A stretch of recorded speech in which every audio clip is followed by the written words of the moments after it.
A mountain man found twin girls left by their stepmom, unaware they'd become his everyday miracle. Snow whips across the Colorado highlands. A rugged man pushes open his cabin door and freezes.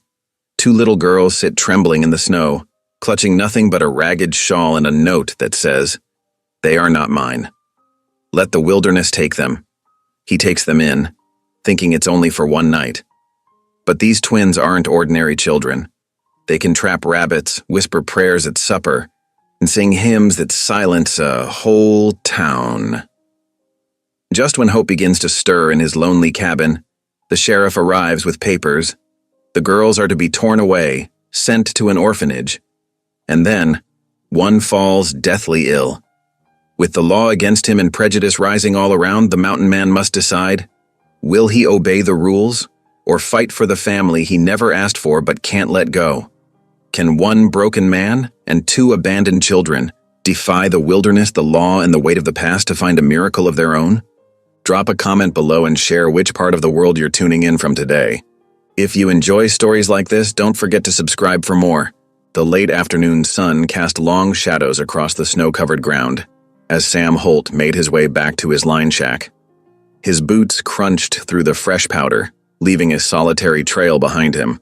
The day's work had been decent enough. 2 beaver pelts and a handful of rabbit skins hung from his belt, though the real prize was the plump hare he'd caught in his last trap of the day. The wind whistled through the pines, carrying the bite of winter's approach.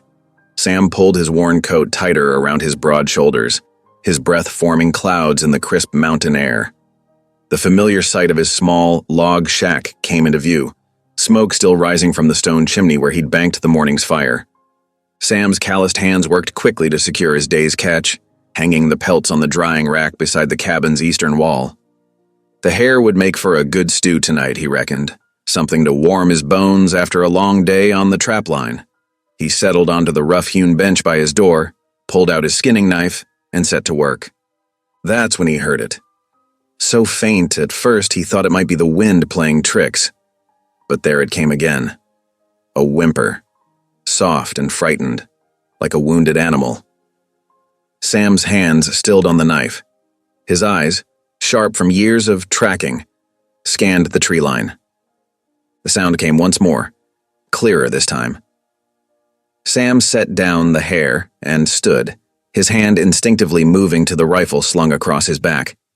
He followed the noise, his steps careful and measured, until he reached a large spruce tree not 30 paces from his cabin. What he found there stopped him cold. 2 tiny figures huddled together beneath the low-hanging branches, their small bodies pressed close for warmth. Twin girls, he realized with a start, neither of them more than 6 years old. Their feet were bare despite the snow, their clothes thin and inadequate for the mountain cold. One clutched a threadbare shawl to her chest while the other held something in her trembling hands, a piece of paper, folded and crumpled. Sam's throat tightened. He'd seen enough of life's cruelties in his years on the frontier. But this was something else entirely. He crouched down, trying to make himself less imposing to the frightened children. "It's all right," he said softly, his voice rough from disuse. "Ain't nobody gonna hurt you here." The girls stared at him with matching pairs of dark eyes wide with fear and exhaustion. Neither spoke, but the one with the paper held it out to him with a shaking hand.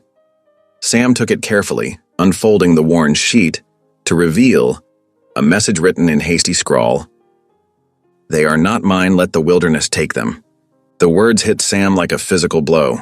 His jaw clenched as he read them again, anger rising in his chest at whoever could abandon 2 innocent children to such a fate.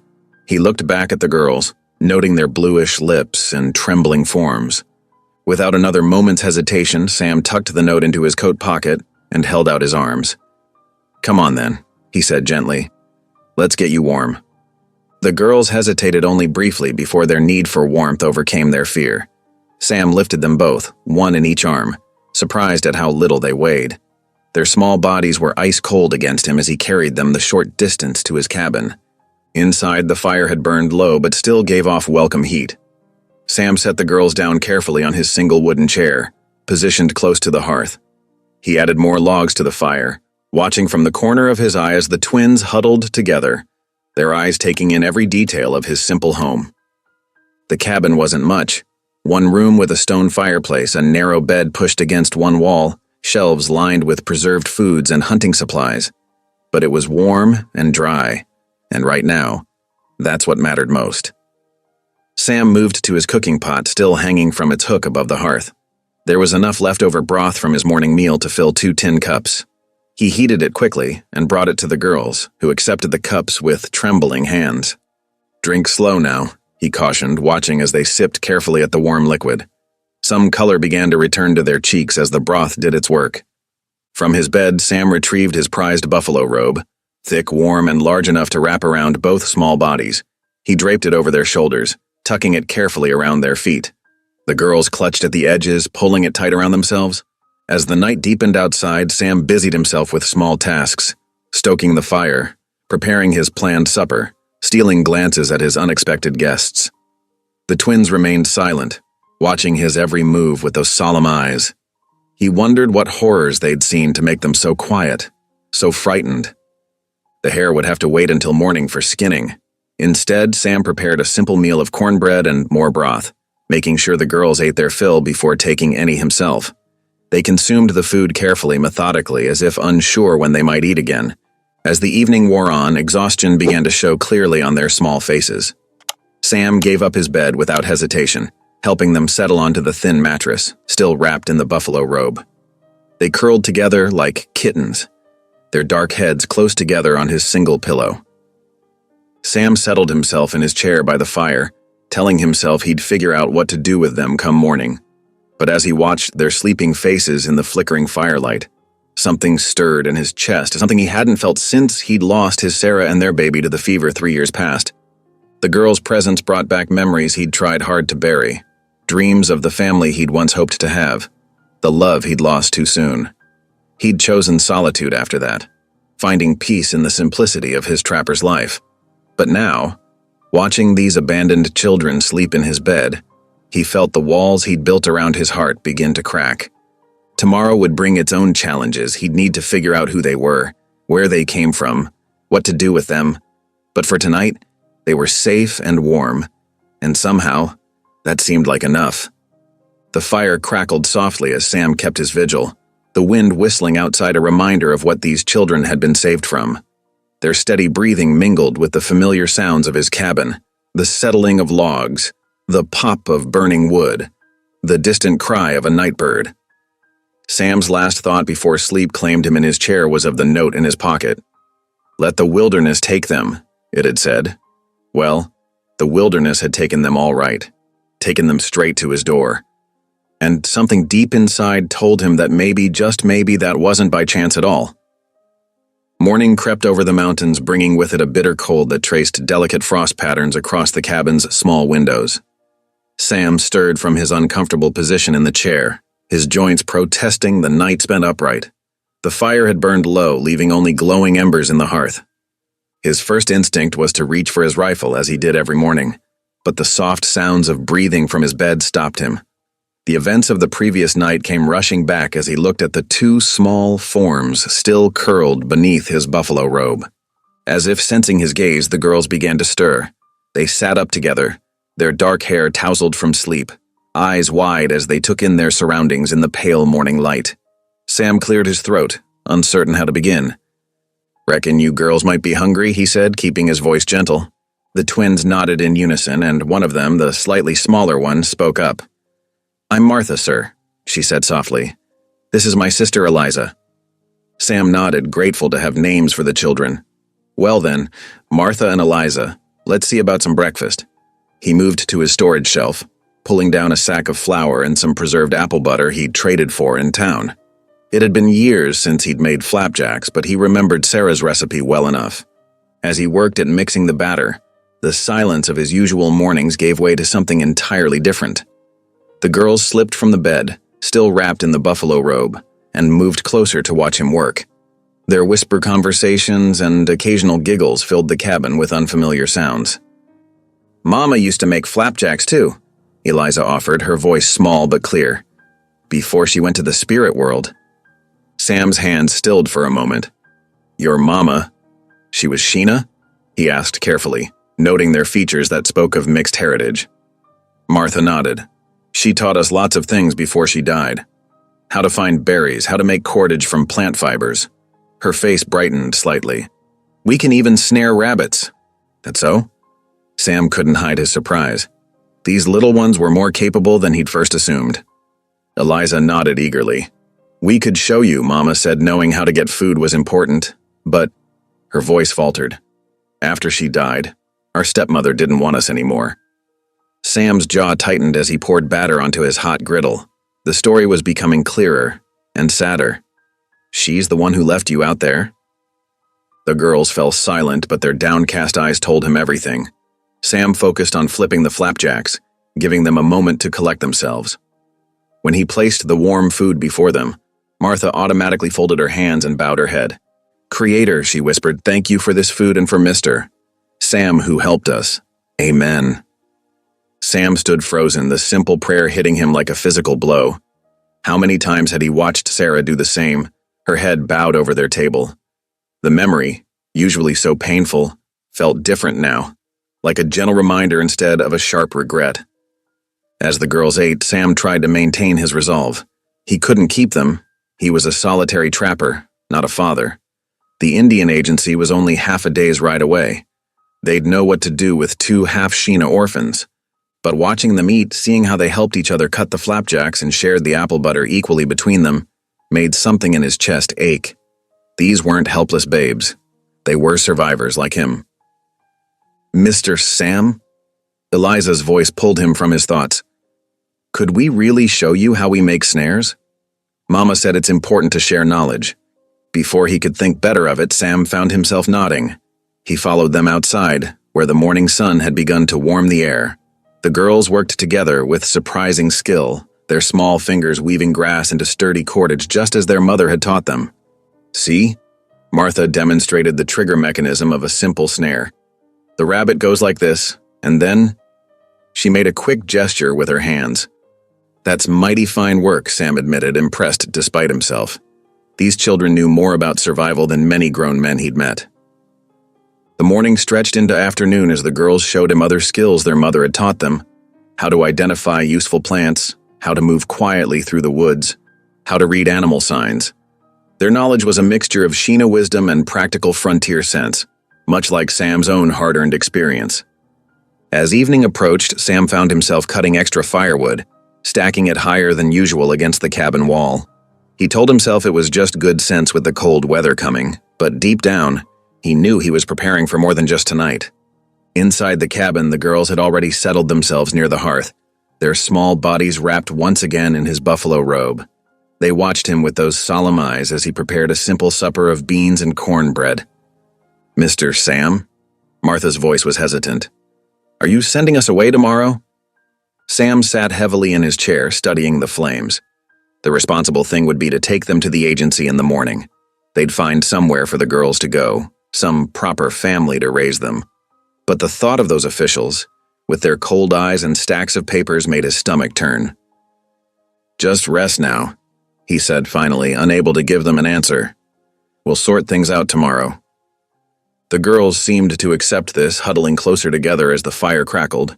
Soon their breathing deepened into sleep, leaving Sam alone with his thoughts and the dancing flames. He sat there long into the night, wrestling with his conscience. The smart choice, the logical choice, would be to take them to the agency. But as he watched them sleep, remembered their prayers and their skills and their quiet strength, he wondered if smart and right were always the same thing. Sarah would have known what to do. She always had a way of seeing straight to the heart of matters. Sam could almost hear her voice, gentle but firm. Sometimes, love, the good Lord puts people in our path for a reason. The fire burned low as Sam kept his vigil, the weight of decision heavy on his shoulders. Outside, an owl called into the night, its cry echoing across the silent mountains. Inside, 2 orphaned girls slept peacefully, unaware that their future hung in the balance of one man's troubled heart. The morning frost had barely melted when Sam began hitching his mule to the wooden sled. Every movement felt heavy, weighted with the decision he'd made during his sleepless night. The girls watched from the cabin doorway, wrapped in the buffalo robe he'd given them. Best get your boots on, he said quietly. We're heading to the agency. The twins exchanged worried glances but did as they were told, helping each other lace up their worn boots. Sam had stuffed them with dry grass to keep their feet warm against the bitter cold. He lifted them onto the sled, tucking wool blankets around their small forms.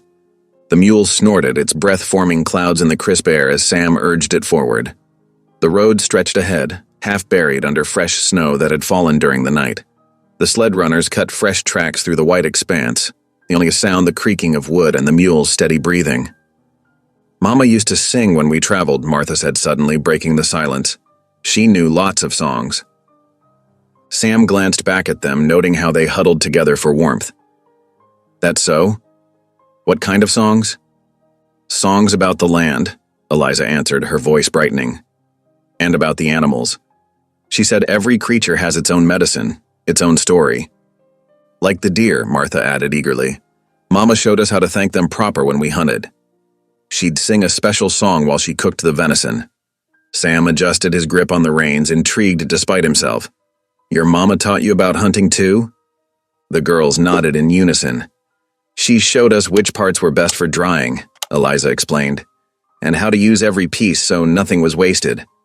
"The hide makes good moccasins," Martha chimed in, "and the sinew makes strong thread. Mama could sew anything." As they continued their slow journey, the twins took turns sharing memories of their mother. They told Sam about gathering herbs in the spring, learning which plants could heal and which could harm. They described how she taught them to read weather signs in the clouds and find north using the stars. "Sound like your mama was a wise woman," Sam said softly, something in his chest aching at their obvious love for her. "She was the best mama," Martha agreed, her voice growing quieter. "She said as long as we remembered what she taught us, she'd always be with us." The 10-mile journey stretched longer than usual, the deep snow forcing them to move at a careful pace. By the time the agency building came into view, the sun had climbed high in the sky. The structure stood stark against the white landscape, all sharp angles and weathered wood. Sam helped the girls down from the sled, noting how they gripped each other's hands tightly as they approached the building.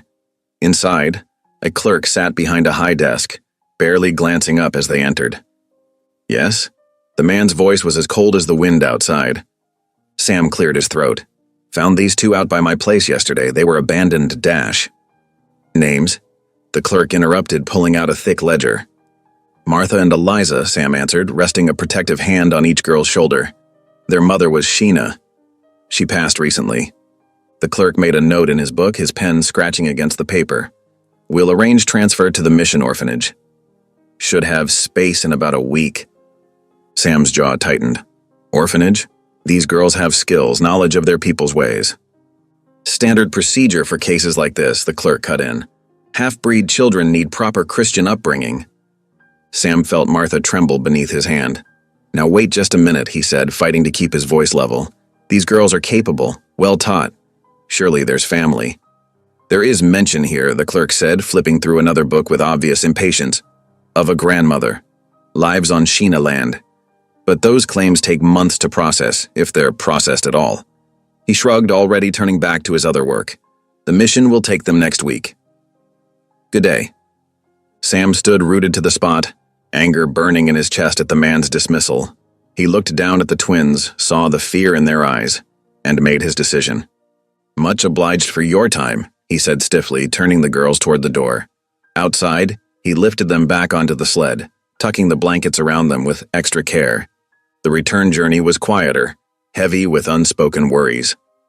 The sun began its descent, painting the snow-covered landscape in shades of gold and purple. As they passed a stand of frost-covered pines, a rabbit darted across their path, making Martha laugh in delight. The sound warmed something in Sam's chest, reminding him of another laugh, long ago. Sarah would have loved these girls, he thought. She would have known exactly what to do. The last light was fading as they approached his cabin. Sam helped the exhausted girls inside, building up the fire while they huddled close to its warmth. He watched them as he prepared a simple supper, their small faces serious in the firelight. He'd spent the return journey thinking hard about what lay ahead. Taking in these children would put him at odds with the law, no doubt about that. The agency clerk's coldness made it clear they'd face a hard path. But watching Martha and Eliza share a cup of hot tea, helping each other blow on the steaming liquid just as they helped each other with everything else. Sam knew he couldn't send them away. These girls were survivors like him. They carried their mother's wisdom, their people's knowledge. He'd be damned if he'd let some mission strip that away from them. As the girls settled into their makeshift bed by the fire, Sam added another log to the flames.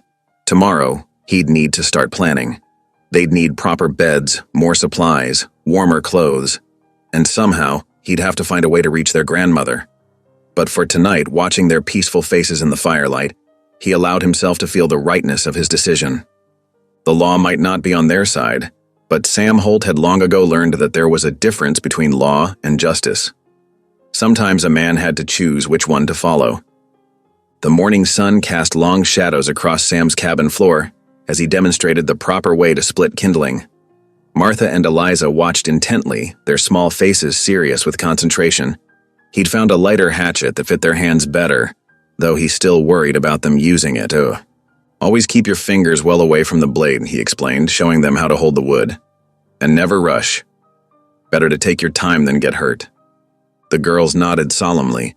Sam had noticed they approached every task with the same careful attention their mother must have instilled in them. They weren't like most children he'd known, wild and careless. These two had already learned life's harder lessons. Like this? Martha asked, positioning a small piece of wood on the chopping block. Sam adjusted her grip slightly. That's right, now remember what I showed you about the swing. She brought the hatchet down with precise control, splitting the wood cleanly. Her face broke into a proud smile, and Sam couldn't help but return it. Well done, he said softly. Your turn, Eliza. The days fell into a rhythm Sam hadn't known since Sarah passed. Each morning, the girls helped with chores, feeding the chickens he'd traded for last week, carrying water from the creek in buckets sized for their small hands. They spilled more than a little at first, but they never complained about the work. Mama always said every job worth doing takes practice, Eliza told him one morning, after her third trip to refill a half-empty bucket. It was during the quiet evenings that Sam found himself learning from them. They knew songs he'd never heard before, gentle melodies in their mother's tongue that made the cabin feel less lonely. Sometimes they'd sing while helping him prepare supper, their sweet voices mixing with the bubbling of the stew pot. This was Mama's favorite, Martha said one night, teaching him a lullaby about stars falling like snow. She said her mama sang it to her when she was little. Sam listened, something in his chest aching at the simple beauty of the tune. He caught them watching him sometimes, when they thought he wasn't looking. Their eyes held questions he wasn't sure how to answer. That evening, as Sam stirred the stew, he noticed Martha and Eliza automatically folding their hands before eating. The gesture struck him hard, reminding him of Sarah's quiet faith. She'd never missed saying grace, even during the hardest times. He hadn't stepped foot in a church since her funeral. The girls bowed their heads, waiting. After a moment's hesitation, Sam cleared his throat. Would you like to say the blessing? Their faces brightened. Together, they recited a simple prayer their mother had taught them, mixing English words with Sheena phrases. Sam found himself bowing his head too, their innocent faith stirring something long buried in his heart. Sunday morning dawned clear and cold. Sam surprised himself by announcing they'd attend service in town. The girls helped each other dress in their cleanest clothes, faded calico dresses he'd managed to obtain from a passing trader. He hitched the mule to his wagon instead of the sled, the road having cleared enough to make it passable. The log church sat at the edge of town, its small bell calling the faithful to worship. Sam felt eyes on them as he helped the girls down from the wagon. Whispers followed their progress up the wooden steps. Those must be the Indian twin Orca, living with that mountain man Holt. Ought to be at the mission? Sam's jaw tightened, but he kept his expression neutral for the girls' sake. They pressed closer to his sides as they entered the church, their small hands gripping his tightly. The interior smelled of pine sap and lamp oil. They found seats near the back, where the girls could see the altar with its simple wooden cross. Sam noticed how naturally they folded their hands in their laps, back straight, eyes forward. Their mother had clearly taught them more than just wilderness skills. The service passed in a blur of familiar hymns and scripture readings. Sam found himself remembering Sarah in the choir, her voice clear and true. The girls sang too, their sweet voices joining the congregations with surprising confidence. After the final Amen, Several women approached them bearing wrapped biscuits and curious looks. "Welcome to our church," Mrs. Peterson said, handing Martha a still warm package. "We're always glad to see new faces." "Much obliged," Sam replied stiffly, uncomfortable with the attention. "Such pretty girls," another woman commented, though her smile didn't quite reach her eyes. "Will you be bringing them regular?" Before Sam could answer, he heard Jed Turner, the storekeeper, speaking loudly to another man. "Ain't natural, if you ask me. Wild blood shouldn't be raised by a white man. Bound to cause trouble." The twins pressed closer to Sam's legs, their earlier confidence vanishing. He felt Martha tremble slightly against him. "Time to head home," he said quietly, guiding them toward the door. He nodded thanks to the women with their biscuits, but didn't slow his pace. Outside, more whispers followed them to the wagon. Sam lifted the girls up more quickly than necessary, his hands gentle despite his anger. They remained silent on the ride home, the wrapped biscuits untouched in their laps. The cabin welcomed them back with familiar comfort. Sam built up the fire while the girls changed out of their church clothes. The afternoon light slanted through the windows, painting warm squares on the plank floor. "Come here," he said softly, settling into his chair by the hearth. The twins approached hesitantly, and he helped them climb onto his lap, something he'd never done before. "Those people in town," he began carefully. "Some of them don't understand about families being different from their own, but that don't make them right." "Mama said that too," Eliza whispered. "She said some people's hearts are closed up tight, like pine cones before the fire opens them." Sam smiled at the image. "Your mama was a wise woman." "Do we have to go back to church?" Martha asked, her voice small. Sam considered the question seriously. "Not if you don't want to. We can say our prayers right here if you prefer. God hears us just fine in this cabin." The girls relaxed against him, tension easing from their small shoulders. They sat together as the fire crackled, watching the flames dance. After a while, Martha began humming one of their mother's songs. Eliza joined in, and then, surprising himself, Sam did too. The sound filled the cabin, weaving with the firelight and the lengthening shadows. Sam knew there would be more whispers, more disapproving looks. Taking in these children had set him against more than just the law. He was challenging the town's deep-seated prejudices too. But feeling the twins' trust in his arms, hearing their mother's song in their voices, Sam knew he'd made the right choice. Some things were worth fighting for, even if you had to stand alone. They shared the church biscuits with their supper that night, and Sam listened as the girls taught him more of their mother's songs. Outside, snow began falling again, soft and steady. But the cabin was warm with something more than just firelight. The storm rolled in just before dawn, bringing thick curtains of snow that turned the world outside white and silent. Sam woke to find drifts piling against the cabin door, the wind whistling through tiny gaps in the logs. He'd seen storms like this before. They could last for days. "Looks like we're staying put for a spell," he told the girls as they peered out the frosted windows. The twins pressed their faces to the glass, watching fat snowflakes swirl past. "It's like sugar falling from the sky," Martha said, her breath fogging the pain. Sam built up the fire and pulled out his neglected wool carding tools, 2 paddle-shaped boards covered in small metal teeth. He'd traded for a bag of raw wool last fall, meaning to work on it during the long winter evenings, but it had sat untouched until now. "Want to learn something new?" he asked, settling near the hearth. The girls crowded close, curious about the strange implements. "These here are carding paddles," Sam explained, demonstrating how to pull the tangled wool between the teeth. It helps make the fibers straight and clean before spinning. He worked slowly, letting them see how the wool gradually became softer and more organized. "Can we try?" Eliza asked, reaching for one of the paddles. "Careful now, the teeth are sharp." Sam showed them how to hold the tools properly, guiding their small hands through the motions. Gentle-like, just like brushing hair. The girls took to it naturally, working together with quiet concentration. Martha would card a section, then pass it to Eliza for a second pass. Soon they had a neat pile of fluffy wool ready for spinning. "Mama used to weave," Martha said suddenly, her hands still moving steadily. "But with bark and grass, not wool. She made the prettiest baskets." "That's so?" Sam kept his voice casual, though his heart squeezed at the mention of their mother. They spoke of her often, keeping her memory alive in small ways. We can show you one of her games, Eliza offered, setting down her paddle. She gathered a handful of smooth pebbles from the hearth, ones they'd collected from the creek bed days earlier. The game involved arranging the stones in intricate patterns while singing a counting song in their mother's language. Sam struggled with the unfamiliar words, but the girls were patient teachers, correcting his pronunciation with giggles. No, like this, Martha would say, then demonstrate the proper way to shape the sounds.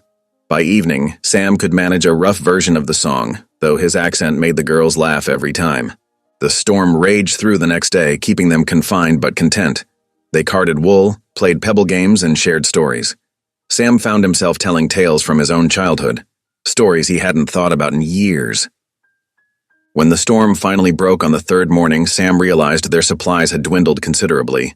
The flour barrel was nearly empty, and they'd used the last of the coffee 2 days ago.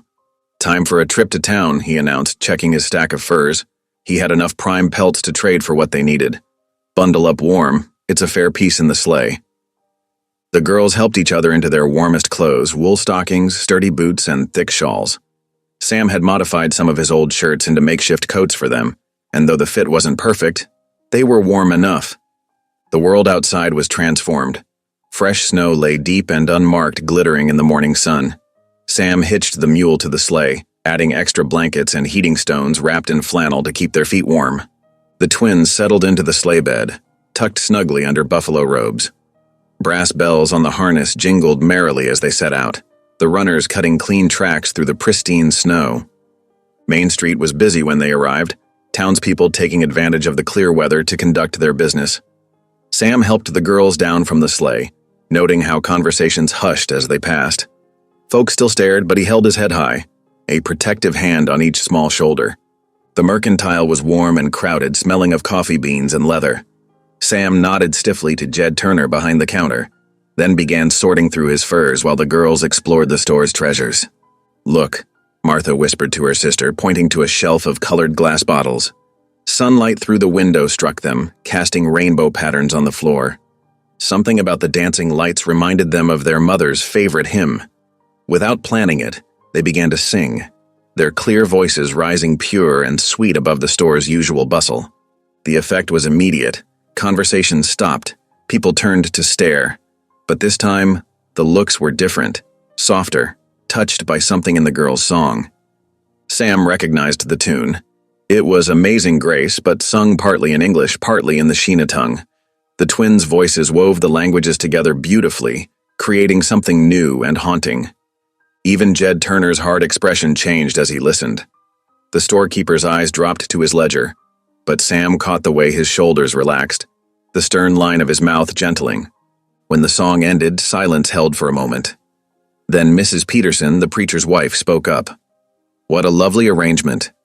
Your mother taught you that?" "Yes, ma'am," Martha answered shyly. "She said music speaks to everyone's heart, no matter what words are used." "Your mother was right about that," Mrs. Peterson said warmly. She turned to Sam. "You must bring them to sing for our Christmas service." Before Sam could respond, other customers pressed forward with kind words and smiles. The twins answered politely, their earlier nervousness fading as they basked in the unexpected approval. Even Jed Turner seemed different when Sam approached to trade his furs. The storekeeper's usual curt manner had softened somewhat. "Fine quality pelts," he said, examining them. "I'll give you fair price." He hesitated, then added gruffly, "Them girls got good voices."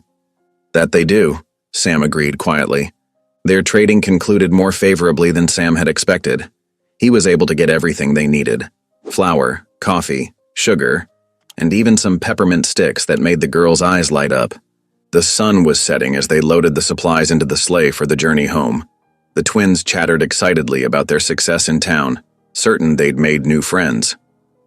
"Did you see how Mrs. Peterson smiled at us?" Martha asked, unwrapping a peppermint stick. "And Mr. Turner wasn't scary at all today," Eliza added. "I think he liked our song." Sam listened to their happy conversation, allowing himself to share their optimism. Maybe they had won some hearts today. Maybe there was hope for acceptance after all. The sleigh bells rang cheerfully through the gathering dusk as they headed home. Stars were just beginning to appear in the deep blue sky, and the snow sparkled like diamond dust in the runner's path. Looking at the girls' happy faces in the fading light, Sam felt pride swell in his chest. They'd faced the town's prejudice with nothing but sweet music and innocent faith, and somehow, that had been enough to begin melting the ice. The twins huddled closer under the buffalo robes, still sucking on their peppermint sticks. Their breaths made little clouds in the cold air as they continued to chat about their adventure in town. Sam let the mule set an easy pace, enjoying the moment. The sleigh bells kept time with his thoughts, ringing clear and bright through the crisp night air. For now, at least, all seemed right with their small world. Morning dawned crisp and bright, the fresh snow gleaming like a blanket of diamonds under the winter sun. Sam stood at his chopping block, the steady rhythm of his axe echoing across the valley. Each stroke sent wood chips flying, the sharp scent of split pine hanging in the cold air. Not 20 paces away, Martha and Eliza worked together, rolling snow into increasingly larger balls. Their laughter rang clear as sleigh bells, punctuated by excited chatter as their snowman took shape. "Papa Sam," Martha called out, "come see how tall he's getting." Sam's hands faltered on the axe handle. There it was again, that name they'd started using. Papa Sam. The first time he'd heard it, he'd nearly dropped his coffee cup. Now it warmed him like a cup of hot cider on a cold day. "Just let me split these last few logs," he called back, watching as Eliza tried to lift a snowball nearly as big as herself. The girls had transformed his quiet homestead. Where silence had ruled for years, now there was song and laughter. Even his old line shack seemed different, warmer somehow, despite the winter chill. The twins had hung paper snowflakes in the windows, and their small boots by the door made the cabin feel lived in, like a real home.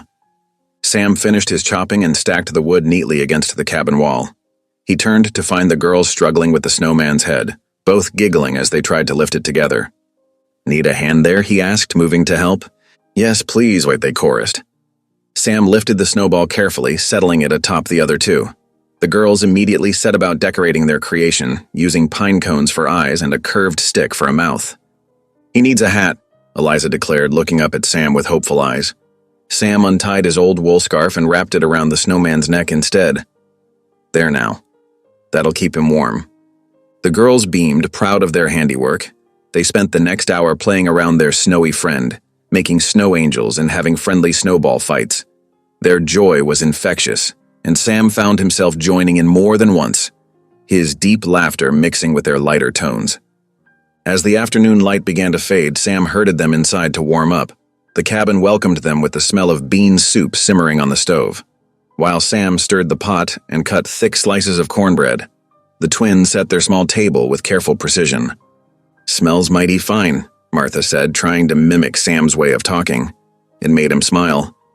They settled in to eat, the girls remembering to fold their hands in prayer first. Sam bowed his head with them now, though the words still felt rusty on his tongue. Eliza looked up at him as they finished their blessing. "Papa Sam," she said softly, almost shyly, "will you tell us a story tonight? About when you were little?" That name again, Papa Sam. It struck deeper this time, lodging somewhere between his heart and his throat. He thought of his own father, gone these 20 years now, and how he'd told stories by firelight just like this. "Reckon I could do that," he managed, his voice gruff with emotion. After supper, they gathered by the hearth. The twins snuggled under a quilt, while Sam settled into his old wooden rocker. The fire painted everything in warm shades of gold and amber, making the cabin feel like its own small world. Sam told them about his childhood in Kentucky, about catching fireflies in mason jars and learning to fish in clear mountain streams. The girls listened with rapt attention, asking questions and giggling at his descriptions of getting into mischief with his brothers. As the evening wore on, their eyes grew heavy. Sam helped them prepare for bed, making sure they were warm enough in their small bunk. He watched as they drifted off, their faces peaceful in sleep. For a long while, he sat by the fire thinking about how completely these two small souls had changed his life. The walls he'd built after losing Sarah and their infant son had seemed impenetrable. Yet somehow, these girls had slipped right through, bringing light and warmth back into his world. Sam stood and moved closer to the fire. For the first time in 10 years, he felt the need to pray properly, not just bowing his head at mealtimes, but really talking to God. "Lord," he began hesitantly, his voice barely above a whisper, "I ain't been much for prayer these past years. Reckon I was too angry, too hurt." He paused, gathering his thoughts. But these girls, Lord, they need someone to care for them, to protect them. I'm asking for the strength to be that someone." The fire crackled softly as he continued. "I know I ain't perfect. Made plenty of mistakes in my life. But please, if you're listening, help me keep these little ones safe. They're good girls, Lord. They deserve a chance at happiness." Just as the last words left his lips, the sound of approaching hoofbeats cut through the night. Sam straightened, his prayer forgotten, as he moved to the window. Through the frost-etched glass, he could make out a familiar figure on horseback, snow dusting the brim of his hat. Sheriff Barlow. Sam's heart sank as he opened the door. The sheriff's expression was grave as he dismounted, clutching a handful of official-looking papers. "Evening, Sam," Barlow said quietly, mindful of the late hour. "Mind if I come in?" Sam stepped back, allowing the lawman inside. The sheriff removed his hat, shaking off the snow. His face looked tired in the firelight, and Sam could tell he wasn't happy about whatever brought him here. "Coffee?" Sam offered, though he dreaded what was coming. "No, thank you, this won't take long." Barlow glanced toward the sleeping girls, then back to Sam. "Got word from the agency today. Papers came through about the twins." Sam's hands clenched involuntarily. "What papers?" The sheriff pulled out the document, his movements reluctant. "Agencies made their ruling. The girls are to be transferred to the Mission Orphanage."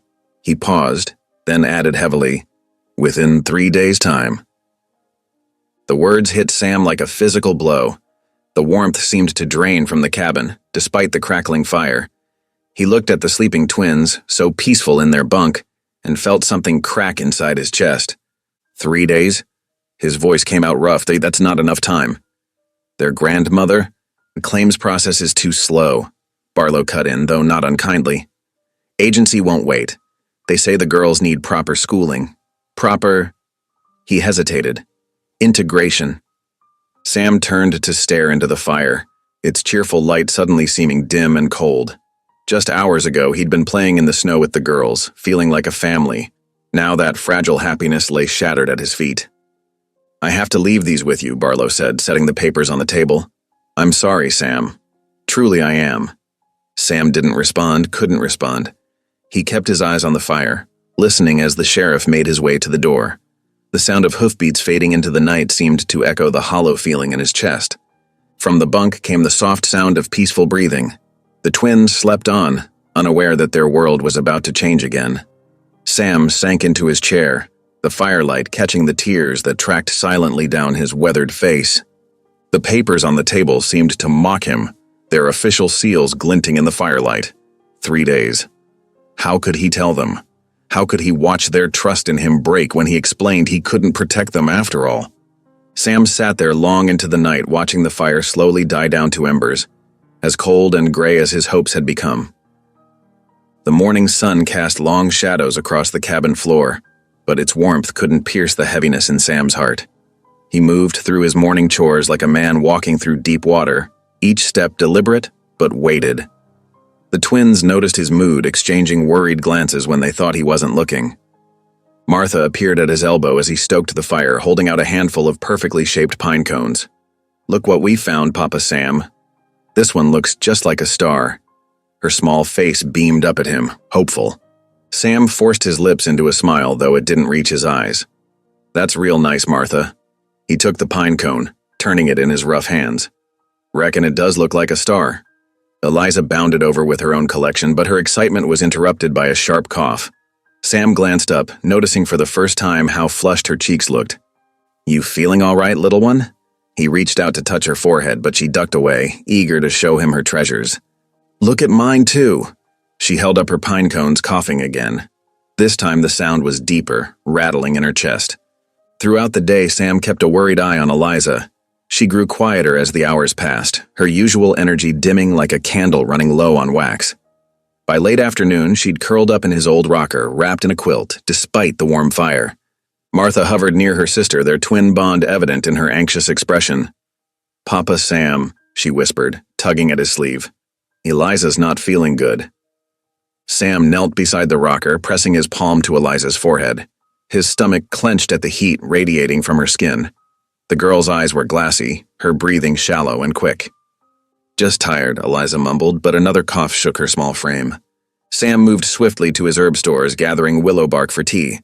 His hands shook slightly as he added honey to mask the bitter taste. "Drink this down, sweetheart. It'll help with the fever."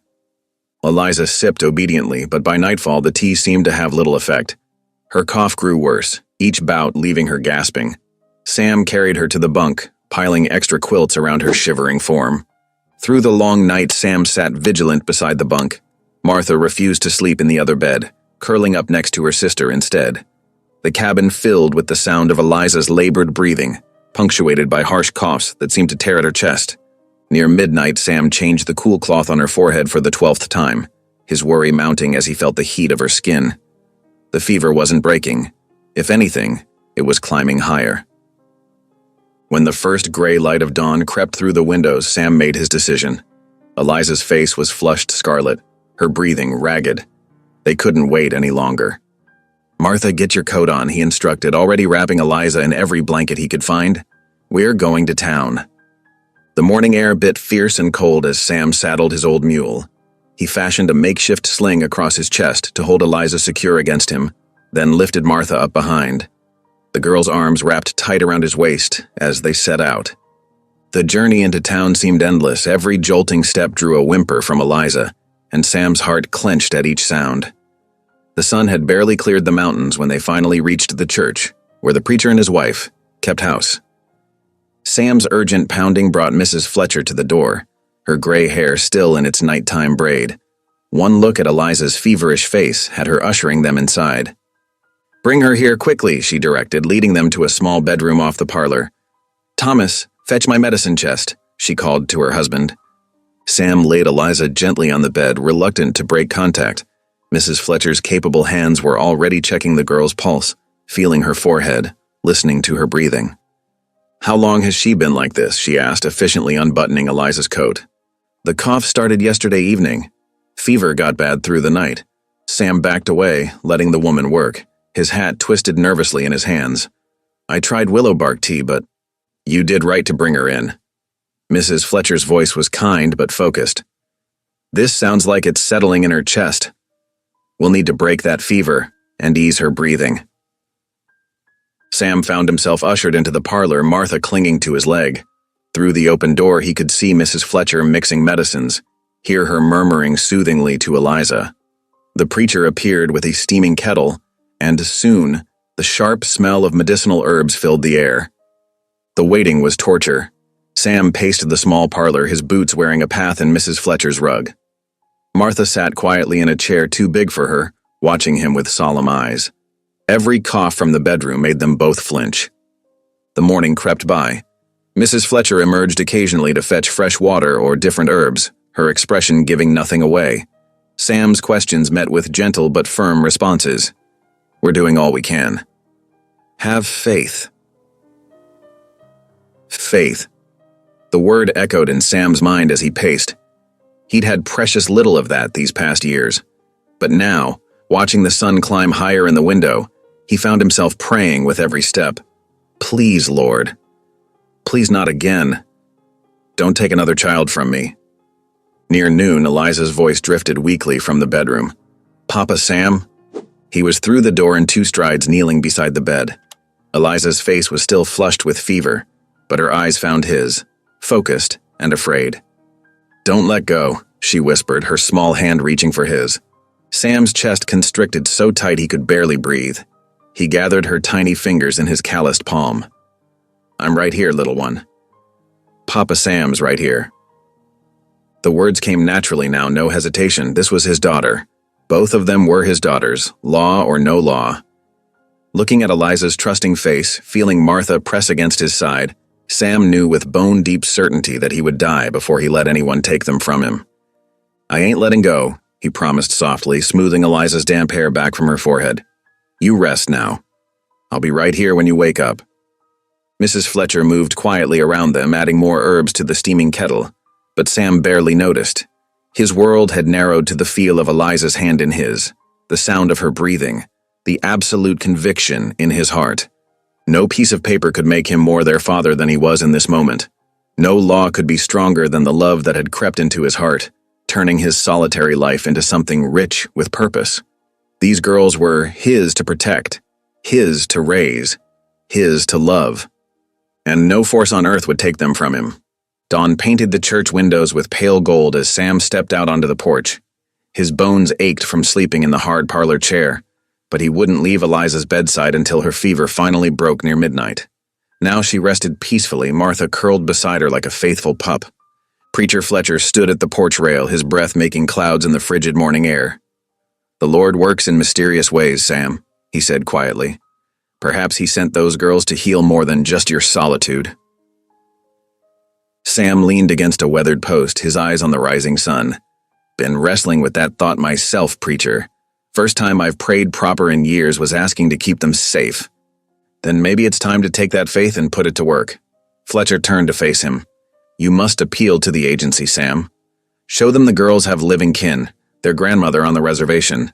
The law may be cold, but even it recognizes blood ties." The words struck Sam like a bell ringing clear. Of course, the grandmother. The clerk had mentioned her, dismissed her claim as too lengthy to pursue, but with someone fighting for it. "Reckon you're right." Sam straightened, purpose filling his chest. "Mrs. Fletcher can watch over Eliza?" "Sarah won't leave her side," the preacher assured him. "Take what time you need." Sam strode to the stable where he'd left his horse. The animal nickered softly as he entered, steam rising from its flanks in the cold. He worked quickly, checking the cinch and stirrups. His fingers, stiff with cold, fumbled slightly with the bridle. Before mounting, Sam pulled his old Bible from his saddlebag. He'd carried it for years out of habit, rarely opening it. Now he held it tight, drawing strength from its worn leather cover. The book had seen him through darker times than this. It would see him through again. The sun had barely cleared the mountains when Sam rode out of town. His breath frosted in the air, and his horse's hooves crunched through surface ice on the trail. The agency lay 20 miles north, normally a day's easy ride, but the winter conditions would slow him considerably. The morning wore on and the cold only deepened. Ice coated every branch, making the forest glitter like glass. Beautiful, but treacherous. Sam's horse picked its way carefully, muscles tense beneath him. One wrong step on this ground could mean a broken leg. Near midday, Sam's face felt frozen despite his heavy scarf. His hands, though gloved, had lost most feeling. When he spotted smoke rising from a familiar line cabin, he decided to risk a brief stop. The cabin belonged to old Jake Turner, a fellow trapper who'd worked these hills for decades. Jake opened the door at Sam's knock, his weathered face creasing with surprise. "Sam Holt, ain't seen you in months. Get in here before you freeze solid." The cabin's warmth hit Sam like a physical wave. He stamped his boots and moved gratefully toward the pot-bellied stove while Jake poured coffee. "Mighty grateful, Jake." Sam wrapped his hands around the tin cup, feeling returning in painful tingles. "Just need a few minutes to thaw. Must be pressing business to ride out in this weather." Jake settled into his chair, watching Sam with shrewd eyes. Sam took a long swallow of coffee before answering. "Got 2 little girls in my care.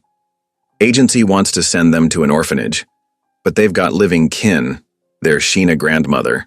I aim to make them see reason." Jake's bushy eyebrows rose. "You? Taking in young'uns?" "Wasn't planned." Sam allowed himself a small smile. "But the Lord has his own ideas sometimes." "That he does." Jake nodded slowly. "Well, you best get moving if you want to reach the agency before dark. Weather's fixing to turn worse by tomorrow." Sam drained his cup and stood, pulling his scarf back into place. "Much obliged, Jake." "Good luck with them bureaucrats," Jake called as Sam mounted up. "You always were stubborn as a mule. Might serve you well this time." The afternoon brought heavy clouds dimming the weak winter sun. Sam pressed on, stopping only briefly to rest his horse. The trail grew steeper, winding through passes where the wind cut like a knife. His mount's sides heaved with effort, steam rising from its coat. Dusk was falling when Sam finally caught sight of the agency building, its windows glowing yellow against the gathering dark. He pushed his tired horse into a faster walk, determination driving him forward.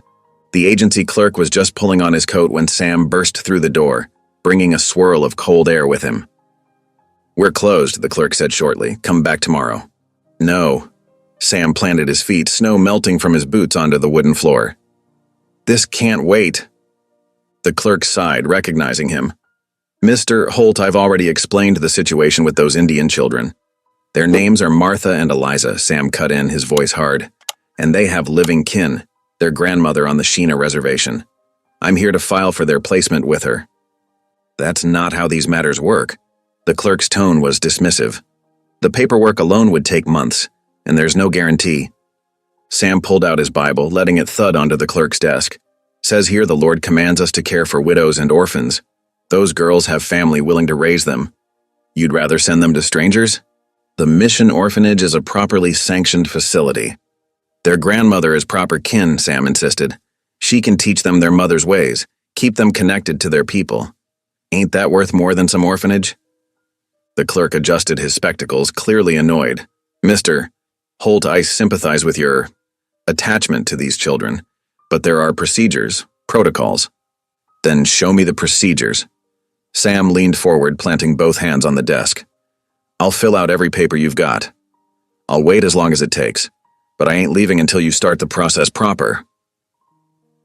Something in his tone made the clerk pause. He studied Sam's face, the stubborn set of his jaw, the intensity in his eyes. "The commissioner won't be here until morning," the clerk said finally. "Nothing can be done tonight." "Then I'll see him in the morning."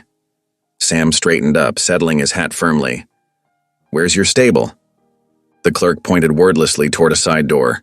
Sam nodded once and strode out, leaving wet boot prints across the floor. The agency stable was cold but dry, filled with the familiar smells of hay and horse. Sam unsaddled his mount, rubbing it down thoroughly before settling it in an empty stall. Then he found himself a relatively clean patch of hay, wrapped himself in his heavy coat, and lay down. The stable's darkness reminded him of countless nights spent in line shacks and hunting camps. But this time was different. This time, he wasn't alone in the wilderness by choice. This time he was fighting for something bigger than himself. Sam pulled out his Bible again, holding it close to his chest. The commissioner would arrive with the morning sun, bringing all his official power and bureaucratic resistance. But Sam had faith on his side now. Faith, and the love of two little girls who called him Papa. He closed his eyes, breathing in the peaceful, stable air. Whatever tomorrow brought, he would face it with prayer in his heart and the strength of right on his side. The girls deserved no less from the man they'd chosen to trust. Sleep came slowly, accompanied by the soft sounds of horses shifting in their stalls. Sam's last conscious thought was of Eliza's fever-bright eyes, of her whispered plea. "Don't let go." "I won't," he murmured into the darkness. "I promise." Dawn crept over the agency buildings, painting the frost-covered windows in pale gold. Sam woke stiff from his night in the stable hay, but determination burned bright within him. He stood, brushing straw from his coat, and said his morning prayers with renewed purpose. The stable boy brought him a tin cup of coffee, steam rising in the cold morning air. "Commissioner Matthews usually arrives at 8 o'clock sharp," the boy offered, watching Sam with curious eyes. Sam nodded his thanks, sipping the bitter brew while he waited.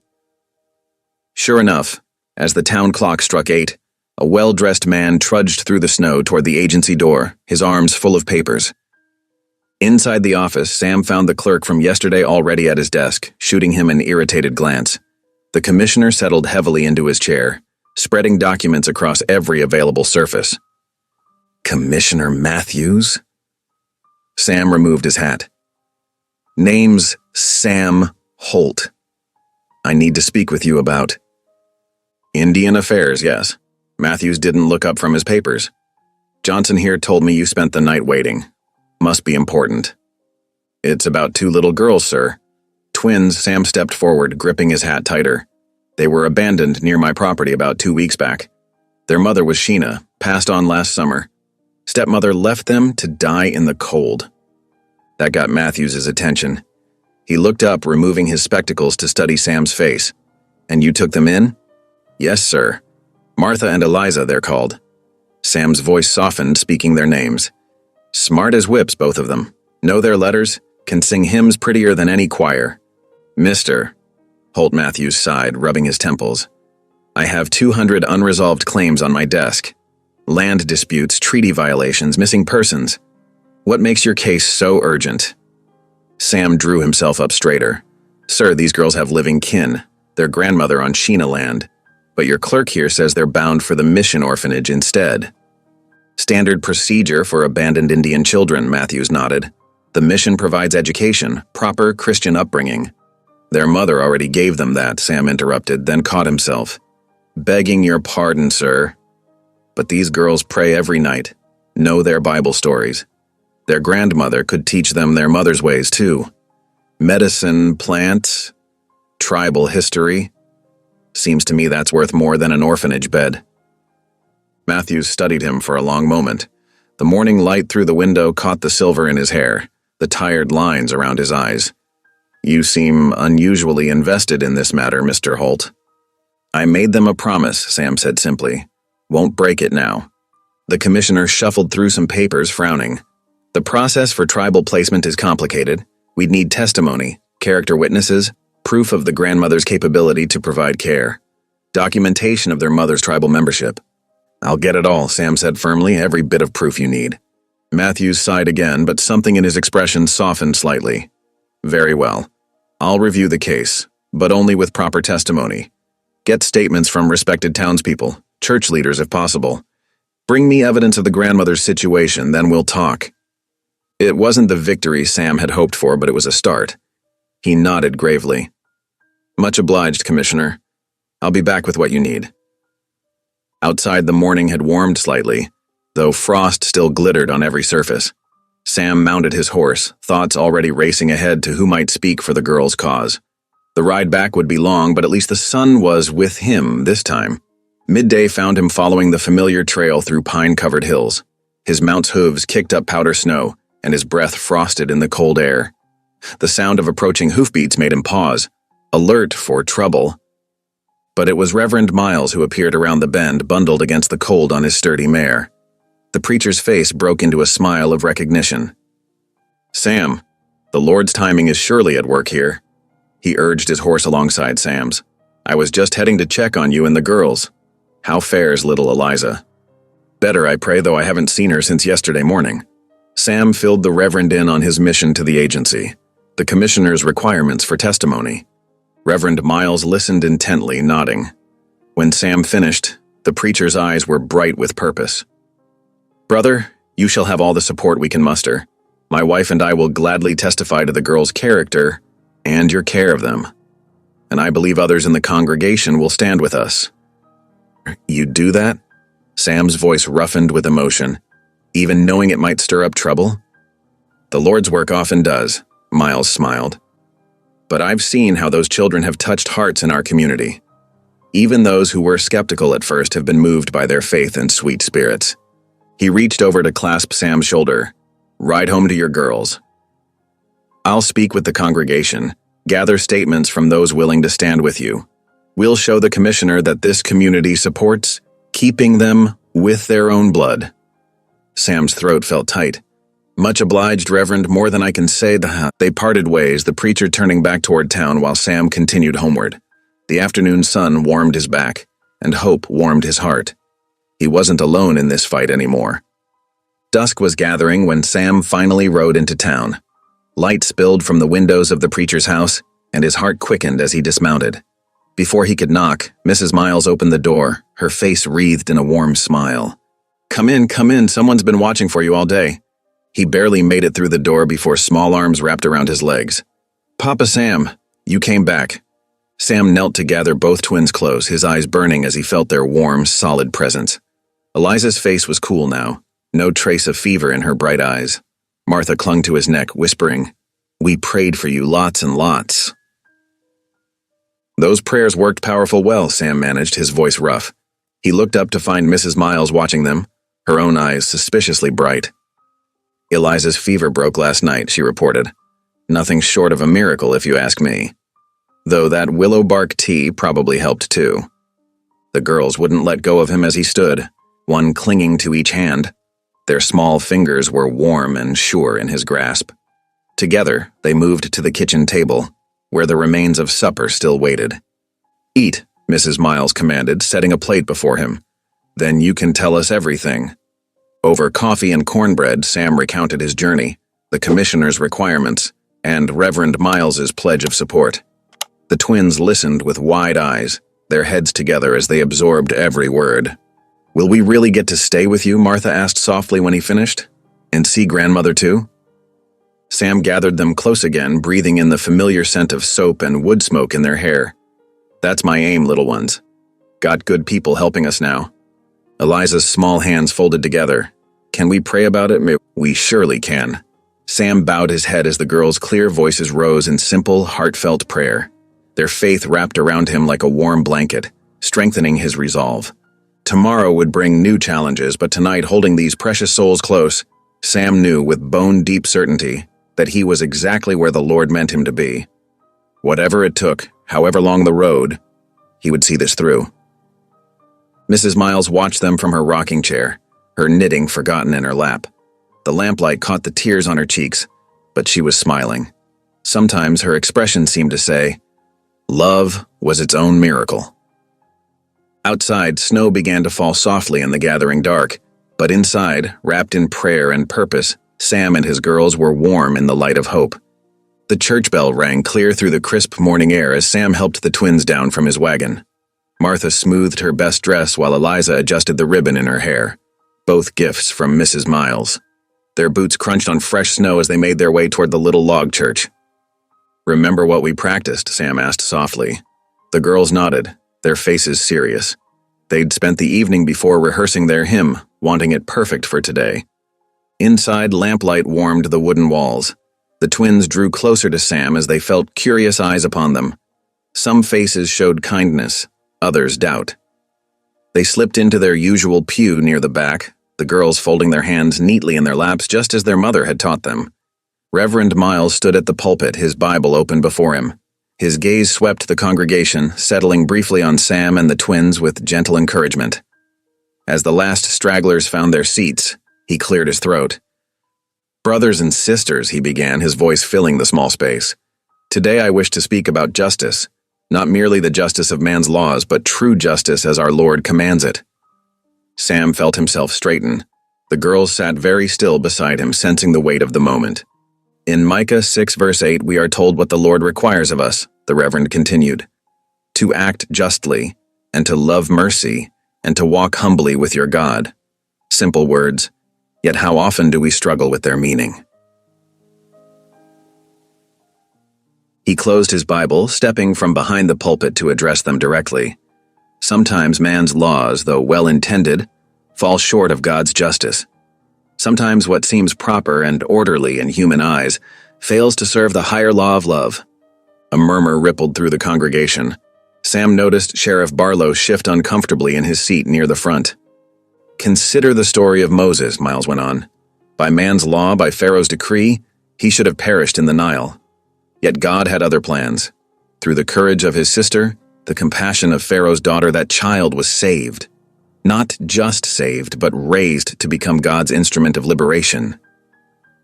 The Reverend's eyes found Sam's again.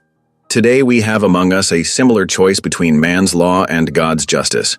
Two precious children, born of two peoples, blessed with two traditions of faith.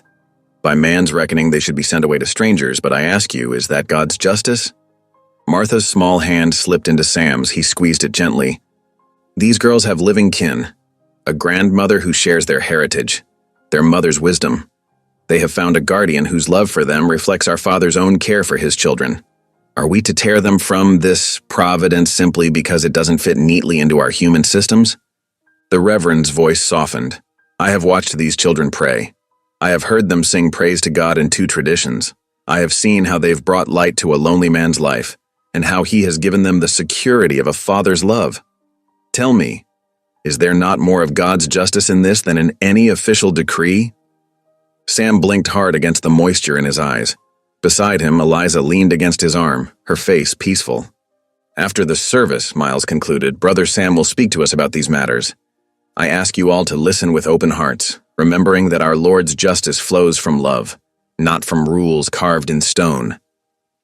The usual hymns followed, though Sam barely heard them through the pounding of his heart. Too soon, the final "Amen" was spoken. Reverend Miles gestured for him to come forward. Sam squeezed the girl's hands before rising. His legs felt wooden as he walked to the front, turning to face the congregation. Dozens of faces looked back at him, some friendly, some uncertain, some openly hostile. He cleared his throat. Never been one for public speaking, he began roughly. But some things need saying, even if saying them comes hard. Taking a deep breath, he told them everything. Finding the twins in the snow, learning their story, watching them bring life and faith back to his empty home. His voice grew stronger as he spoke of their mother's teachings living on through them, of their grandmother waiting on Sheena Land. The agency wants to send them to the mission orphanage, he said finally. Says it's proper procedure. But I'm asking you, as neighbors, as Christians, to help me fight for something better. These girls deserve to know both sides of their heritage. They deserve to stay with family, both blood kin and chosen kin. A heavy silence fell. Sam felt sweat trickle down his back despite the church's chill. Then a voice called out from the back, "Let the girls sing for us again." Sam turned to find Mrs. Miles already leading the twins forward. They stood before the congregation, hands clasped together, faces solemn but unafraid. Their clear voices rose in harmony, singing the hymn their mother had taught them, part English, part Sheena words. The simple melody filled the church, pure as mountain spring water. Amazing grace, how sweet the sound of that saved a wretch like me. Sam watched faces change as the twins sang. Old Jensen, who'd been scowling earlier, dabbed at his eyes with a handkerchief. The storekeeper's wife pressed her hands to her heart. Even Sheriff Barlow's stern expression softened. When the last note faded, silence held for a long moment. Then Tom Wilson, whose ranch spread across the valley's north end, stood up. "I'll sign any petition you need," he declared. "Those girls belong here with their own folk." "As will I," added his wife, rising beside him. "And I'll speak to the commissioner myself if need be." Mrs. Miles stepped forward, her chin lifted. "I'll gather signatures from every woman in town. We've all seen how these children have thrived in Sam's care." More voices joined in, offering support, promising to write letters. Sam felt his chest tighten with emotion as he watched the very community that had once whispered against them now rally to their defense. The twins ran to him then, wrapping their arms around his waist. He knelt to embrace them properly, not caring who saw his tears. "Thank you," he managed to say to the congregation. "Thank you all." After the service, people lingered to sign the petition Reverend Miles had already prepared. Sam stood with the girls, accepting handshakes and words of encouragement. Even those who didn't sign offered kind words or small nods of acceptance. The sun was setting by the time they finally started home, walking since the wagon needed repairs. The girls skipped ahead on the snowy path, their breath making little clouds in the cold air. Above them, the first stars were appearing in the darkening sky. "Papa Sam," Martha called, running back to take his hand. "Do you think we really get to stay?" Eliza claimed his other hand, looking up at him with trust shining in her eyes. Sam gazed down at their hopeful faces, these precious souls who had brought him back to life and faith. "We've got good people standing with us now," he said softly, "and we've got the Lord's own justice on our side." They walked on together beneath the emerging stars, their hands clasped tight, their hearts full of hope. The girls began humming their hymn again, the sweet notes rising into the winter night. Sam joined in, his deeper voice harmonizing with theirs as they made their way home. Behind them, lamplight still glowed in the church windows, where Reverend Miles and his wife continued gathering signatures long into the evening. The petition grew longer with each name added, each one a testament to how love could change hearts and unite a community in the cause of true justice.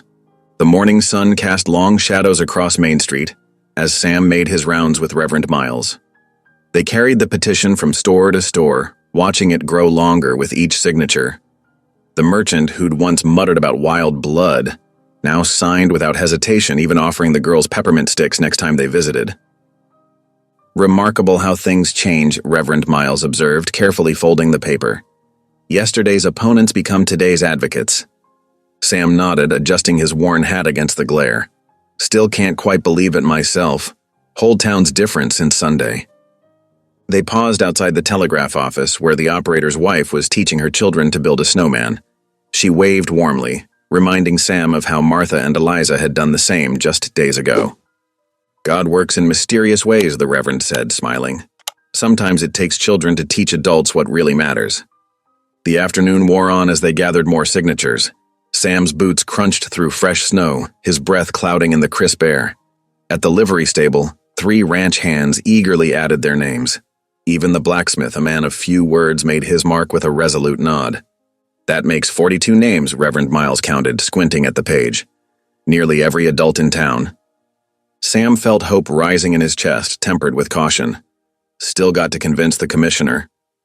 Numbers speak loud, the Reverend assured him, especially when they represent united neighbors. They were heading toward the church when Sheriff Barlow appeared on his bay horse, reins held tight in gloved hands.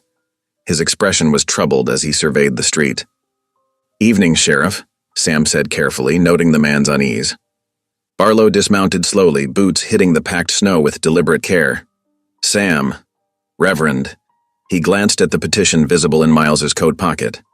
"Making progress, I see." "Care to add your name?" the Reverend asked gently. The sheriff's weathered face tightened. "Best I speak with Sam alone, if you don't mind." Reverend Miles touched Sam's shoulder before walking away, leaving the 2 men standing in the gathering dusk.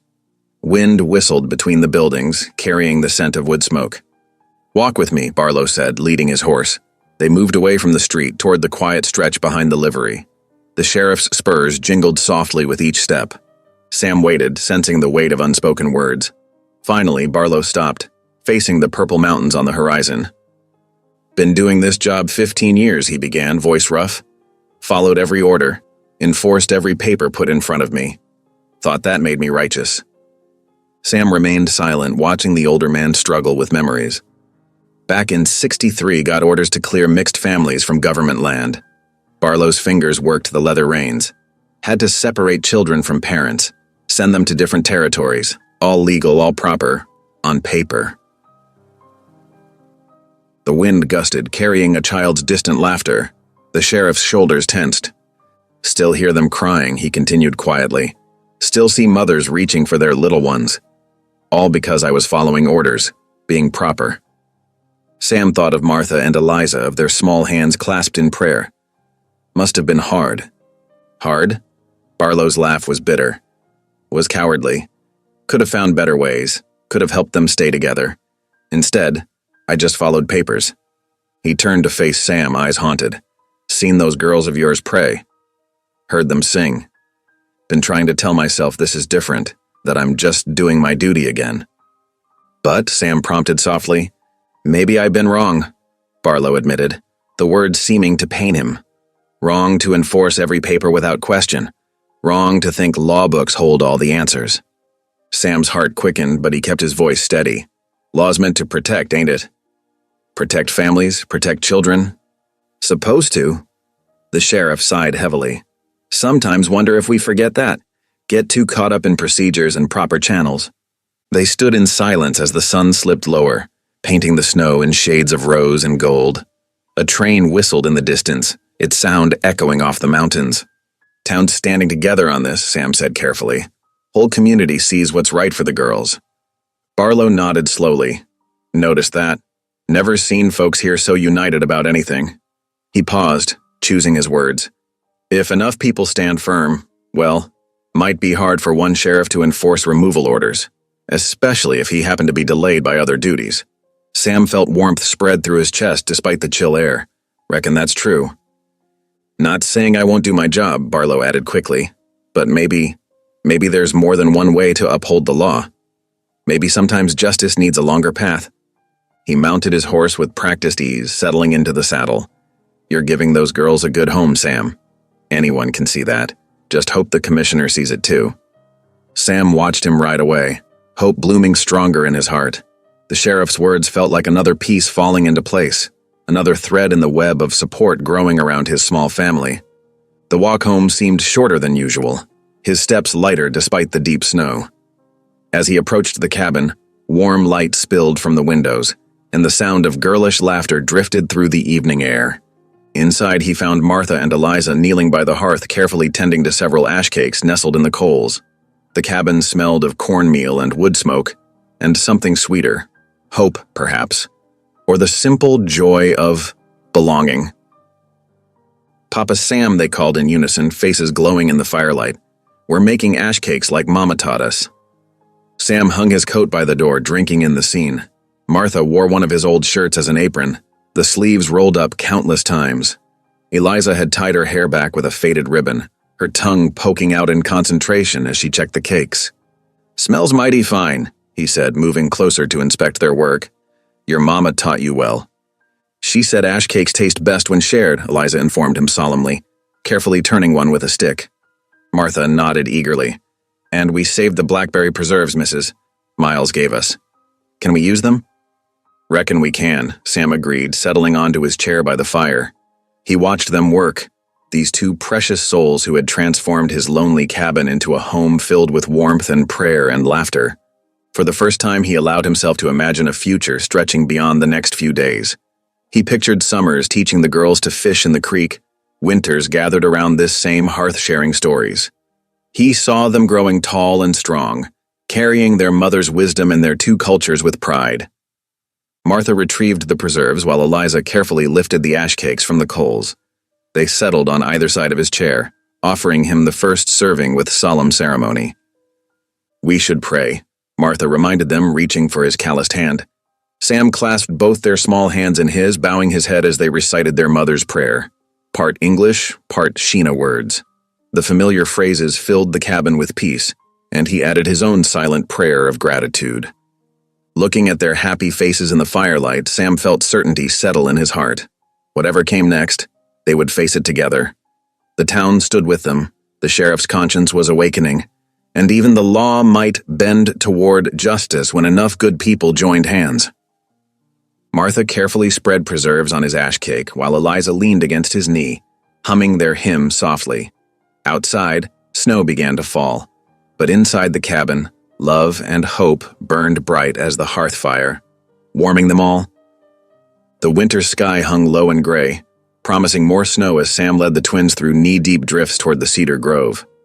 Martha and Eliza trudged behind him, wrapped in thick wool blankets he'd traded for in town. Their breath formed little clouds in the crisp afternoon air. "Watch your step now," Sam called back, breaking trail through the fresh powder. The cedars rose before them, dark green against the white landscape. Their sharp, sweet scent filled the air.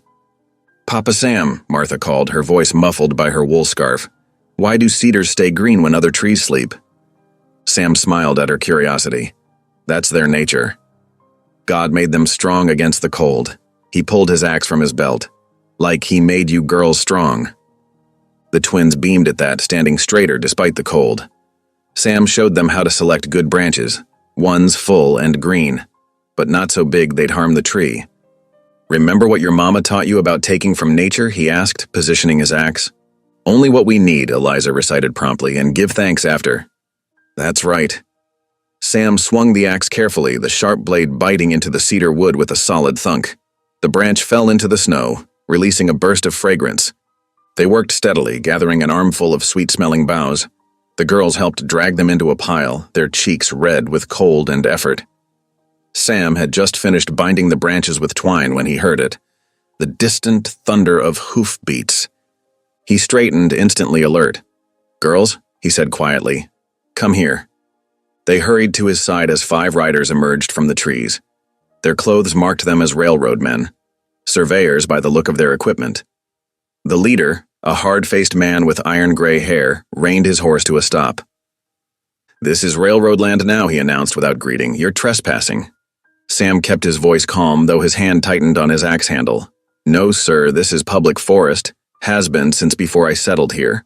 The leader's mouth twisted. "Company bought rights to all timber within 10 miles of the proposed line. Papers were filed last week." Sam felt the twins press closer to his legs. He shifted slightly, keeping them behind him. "Wasn't notified of any sale. And we're just taking a few cedar boughs for Christmas. I don't care if you're picking daisies," another rider cut in. "Land's private now, clear out." Sam studied them carefully. 5 men, all armed, all wearing that particular look of those who'd grown used to taking what they wanted. But he also saw something else. Fresh pelts tied to their saddles. Beaver, by the look of them, but poorly skinned. "Seems to me," Sam said slowly, "those pelts you're carrying could fetch a better price if they were properly prepared." The leader's eyes narrowed, but with interest now rather than anger. "What's your meaning?" "I've trapped these mountains 15 years, Sam replied. "Know how to treat fur so it brings top dollar. I'd be willing to show you. trade that knowledge for permission to gather cedar here when we need it." The men exchanged glances. The leader considered Sam for a long moment, then nodded. "Heard tell of you, the mountain man who took in Indian young'uns."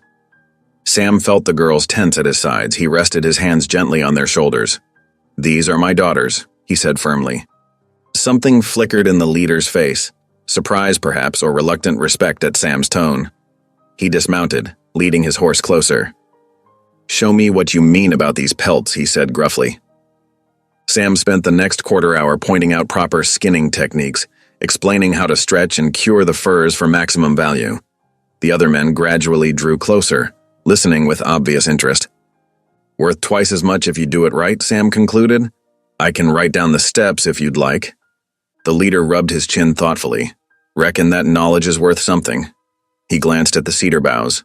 "You can have your passage here, but mind you keep it to just what you need." "Much obliged," Sam said quietly. "We always do." The riders departed, their horses' hoofbeats fading into the winter stillness. Sam released a long breath, feeling the tension drain from his shoulders. "Papa, Sam?" Martha's small voice quavered slightly. "Why were they so mean at first?" Eliza nodded earnestly. "We weren't hurting anything. Just taking cedar branches like Mama showed us." Sam knelt in the snow before them, looking into their worried faces. "Sometimes people forget what's important," he said gently. "They forget that God made us all kin, made this land for all his children to share." "But why do they forget?" Eliza persisted. "Because they let other things become more important than being kind," Sam explained. "Money, or power, or thinking they're better than others." He brushed snow from Martha's mittened hand. "But you girls remember something, every person has dignity in God's eyes.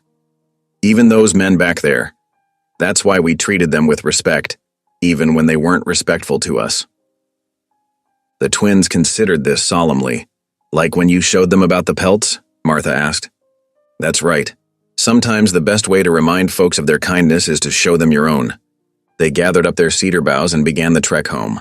The afternoon light was fading, painting long blue shadows across the snow. The girls chattered as they walked, their earlier fear forgotten in plans for decorating the cabin. Inside, the warmth of the wood stove welcomed them. Sam helped the twins shed their wet outer clothes while the snow melted from the cedar branches by the door, filling the cabin with their fresh scent. "Can we put them up now?" Eliza asked eagerly, already dragging a chair toward the wall. Sam couldn't help smiling. "Let's get them dried off first, then we'll make it proper festive in here." They worked together, carefully arranging the cedar boughs along the cabin's rough-hewn walls. The girls insisted on hanging some over the window. "So the light makes them sparkle," Martha explained. The simple decorations transformed the cabin, making it feel both sacred and celebratory. As dusk settled outside, Sam lit the lamps while the twins knelt for their evening prayers. Their small voices rose clear and sweet in the warm air. "Dear God," Martha began, "thank you for the cedar trees and for Papa Sam keeping us safe. And please help us find our grandmother," Eliza added softly. "Even though we've never met her, we know she must miss us too." Sam's heart swelled as he listened to their innocent petition. They'd never complained about not knowing their grandmother, but he heard the longing in their prayers. The same longing that drove him to gather signatures, to push against the agency's resistance, to fight for their right to know their heritage. "And please help the railroad men remember to be kind," Martha concluded, "even if they forget sometimes." "Amen," Sam whispered with them, his voice rough with emotion. The girls climbed into their bed, which Sam had built alongside his own. He tucked the quilts around them, breathing in the cedar fragrance that now filled the cabin.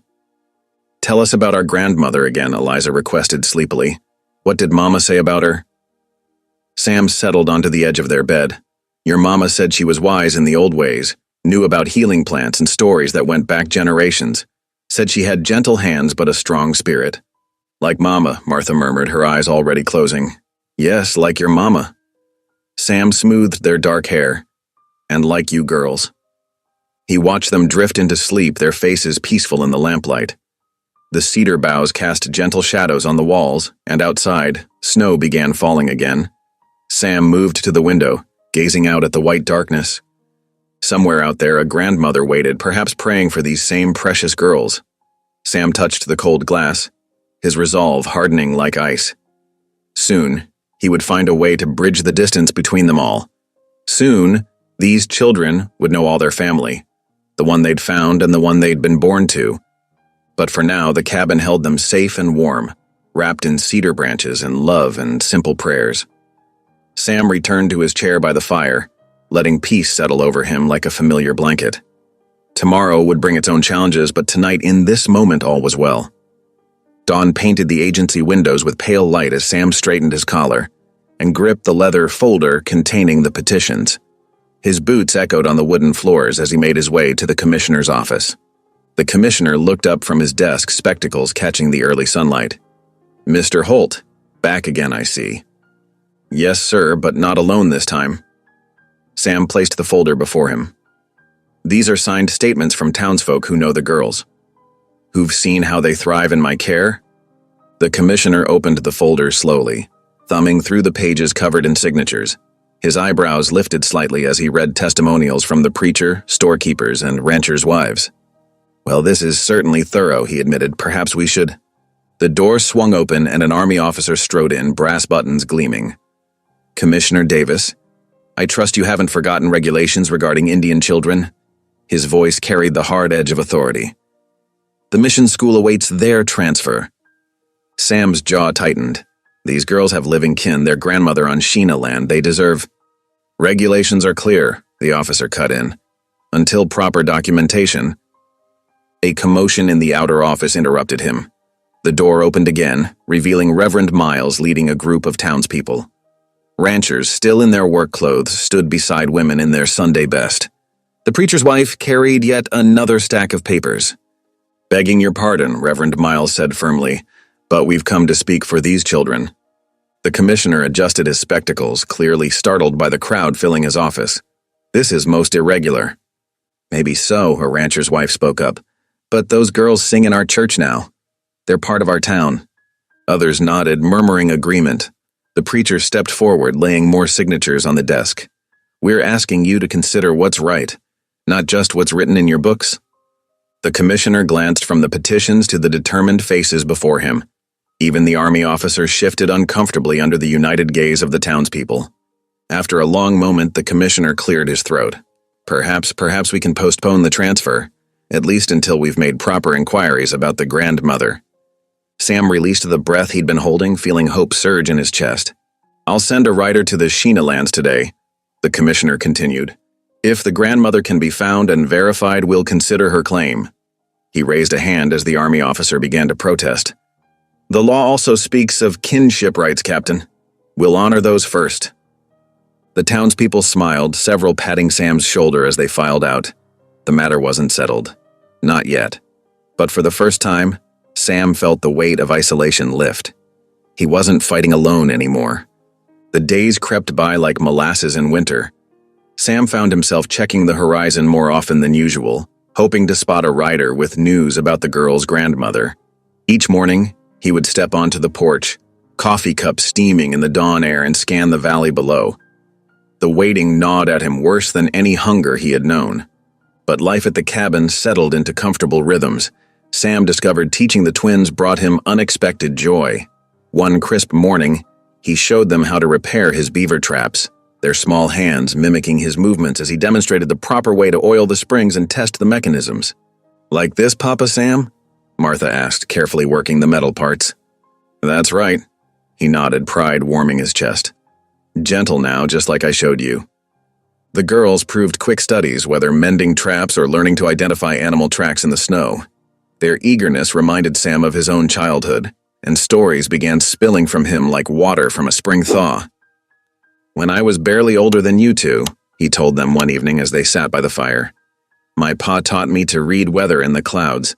Said a man who knows the sky never gets caught in a storm unprepared." Eliza leaned forward, firelight dancing in her eyes.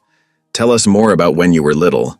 So Sam shared tales of his youth, learning to track deer, getting lost in fog, and finding his way home by moss on trees, the first time he successfully set a trap line alone. The twins hung on every word, and Sam found himself remembering details he thought long buried. Their songs became part of each day's end. As darkness gathered outside, their clear voices would rise in hymns their mother had taught them, filling the cabin with a piece Sam had nearly forgotten could exist. Sometimes he caught himself humming their tunes while working outside. One night, a fierce storm howled around the cabin. Wind rattled the shutters like angry fists, and snow hissed against the windows. The twins huddled closer to the fire, jumping at each thunderous gust. "Papa Sam?"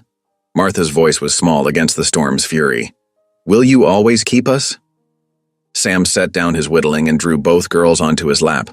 The question squeezed his heart, knowing how much uncertainty they had already faced in their young lives. His voice grew thick with emotion as he answered. "As long as I draw breath," he promised solemnly, holding them close. "You're my girls now, and that's how it'll stay." They snuggled against him, and soon their giggles rose above the storm's growl as Sam told funny stories about his first attempts at cooking. Outside, winter raged, but within their snug cabin, warmth and laughter created a shelter stronger than logs and chinking. Sam realized that waiting for news didn't seem quite so hard anymore, not with his family beside him. The crunch of horse hooves in snow drew Sam to the window. His heart quickened at the sight of a rider approaching, a woman wrapped in a thick wool shawl, her silver hair gleaming in the winter sun. Even before she dismounted, Sam knew who she must be. The twins were helping him sort dried herbs when Knuckles rapped softly on the cabin door. Sam opened it to find Grandmother Waya standing tall despite her years, dignity written in every line of her weathered face. Her dark eyes met his steadily, measuring him in that moment. "Grandmother!" The twins' cry split the air. They rushed forward, wrapping themselves in her skirts like morning glories climbing a fence. The old woman's stern expression melted as she gathered them close, murmuring words in her native tongue. Tears spilled down her cheeks as she touched their faces, tracing features that must have reminded her of her lost daughter. Sam stood back, his throat tight. He had known this day would come, had tried to prepare himself for it. These past months of joy would become memory, but at least the girls would be with their true family. He gripped the doorframe, steadying himself. But Grandmother Waya raised her eyes to his, and what he saw there wasn't judgment or anger. With one hand still cradling her granddaughters, she reached out and placed her other hand firmly on Sam's shoulder. Her touch carried the weight of authority of years of wisdom. "You kept them alive," she said, her voice rich and deep, "when others would have let them die. You are chosen to be their father." She squeezed his shoulder. "The Creator guided their steps to your door." Sam's vision blurred as the twins broke free to embrace them both, creating a circle of arms and tears and laughter. The grandmother's blessing fell over them like gentle rain, washing away months of uncertainty. That evening they gathered around Sam's table, sharing a feast of venison stew and cornbread. The cabin glowed with warmth as Grandmother Waya raised her hands, offering prayers of thanksgiving in both Sheena and English. Her words filled the space with power and peace, blessing the household and the bonds that now united them. The twins sat between Sam and their grandmother, their faces shining with joy. Martha slipped her small hand into Sam's, while Eliza leaned against Grandmother Waya's arm. Outside, snow began to fall, but inside the cabin, a family that had been scattered was finally whole. Spring painted the Colorado mountains in shades of gold and green, the evening light softening the rugged peaks that Sam had once thought would forever be his only companions. Now, as he sat at his wooden table, the cabin glowed with the warmth of kerosene lamplight and something far more precious, the sound of family. Martha and Eliza huddled near the window, their dark heads bent together as they sorted through paper packets of seeds. "Papa Sam," Martha called out, her voice bright with excitement, "can we plant the beans tomorrow?" "Grandmother says the moon is right." "And carrots too?" Eliza added, bouncing on her toes. "We could make your favorite soup come harvest time." From her rocking chair in the corner, Grandmother Waya hummed an ancient Sheena melody, her skilled fingers weaving a basket from fresh willow stems. The familiar tune wrapped around them like a warm blanket, mixing with the spring breeze that carried the scent of pine through the open window. Sam looked around his cabin, once a sparse shelter now transformed. Children's drawings brightened the log walls, a collection of herbs dried from the ceiling rafters, gathered by both grandmother and granddaughters. Their mother's shawl, carefully mended, draped across the girls' shared bed. Every corner held evidence of the miracle that had changed his life. "Time for supper," Sam announced, setting down the last plate. The twins scrambled to their places, automatically folding their hands. Grandmother Waya set aside her weaving and joined them, her presence adding dignity to their simple table. Sam bowed his head, feeling the weight of blessing in his heart. "Thank you, Lord," he began, his voice steady and sure where it had once been rusty with disuse, "for everyday miracles. For bringing light to dark places and for making a family from strangers." "Amen," the twins chorused, then dissolved into giggles as they reached for the cornbread. Through the window, the eternal mountains stood purple against the evening sky, unchanged as they had been since creation. But within these walls, everything had changed. His home rang with laughter, prayers, and the chatter of children planning tomorrow's adventures. The silence that had once felt like a shield now seemed as distant as last winter's snow. Sam watched his daughters, for that's truly what they were now, share a private joke across the table. Their eyes sparkled in the lamplight, and their joy filled every corner of the cabin. His solitude was gone forever, replaced by something far richer. A family bound by love, faith renewed through trial, and a future brighter than any he could have imagined. Thank you for listening. Stories connect us in the most unexpected ways. If you felt that spark today, make sure you're subscribed. I share a new one daily, and the next might change your day.